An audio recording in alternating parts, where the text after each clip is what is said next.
Nous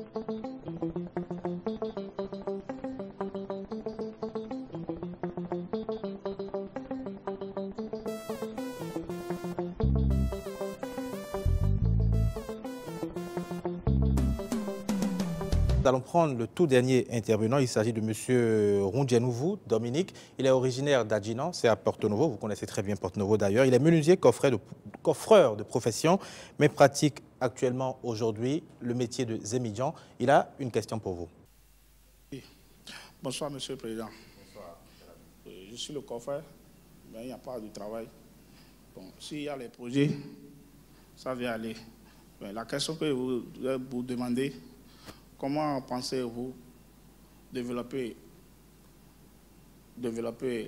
la vie de Porto-Novo? Merci. D'abord, Ndoubenawe. Pour les jeunes gens de ta catégorie, tu es coffreur et tu fais autre chose parce qu'il n'y a pas d'activité dans ce domaine. On n'investit pas assez dans la construction. Et les gens ne recourent pas aux coffreurs comme toi pour travailler et pour construire leurs bâtiments.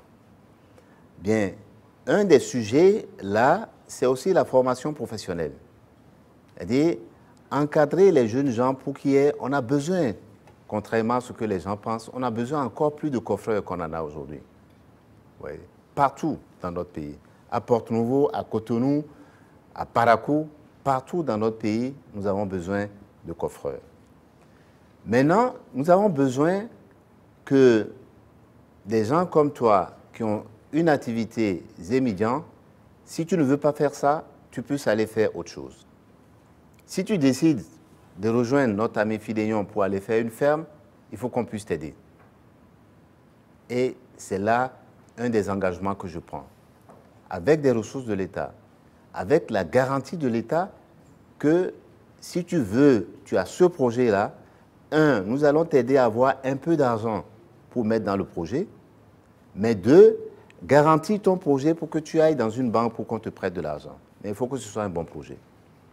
Parce que je ne souhaite pas, comme c'est le cas aujourd'hui, que des gens prennent de l'argent et disparaissent dans la nature. Donc, nous allons absolument vous soutenir.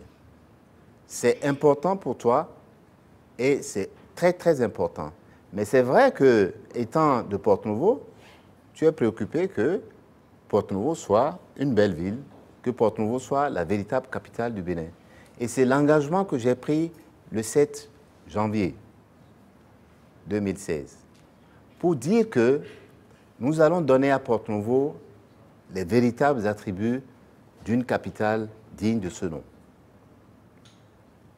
Aujourd'hui, quand vous voulez transférer un service administratif, on vous dit qu'il n'y a pas de bureau. Quand vous avez mis les bureaux, on vous dit qu'il n'y a pas de logement. Il n'y a pas assez de logements à Porto-Novo.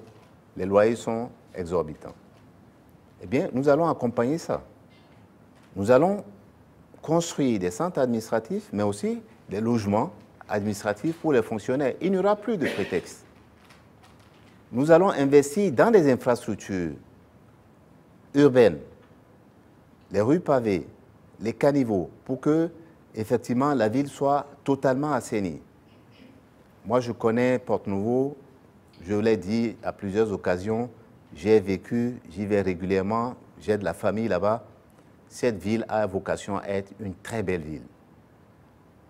Et je souhaite que beaucoup de personnes puissent déménager et aller vivre, parce que l'environnement sera meilleur.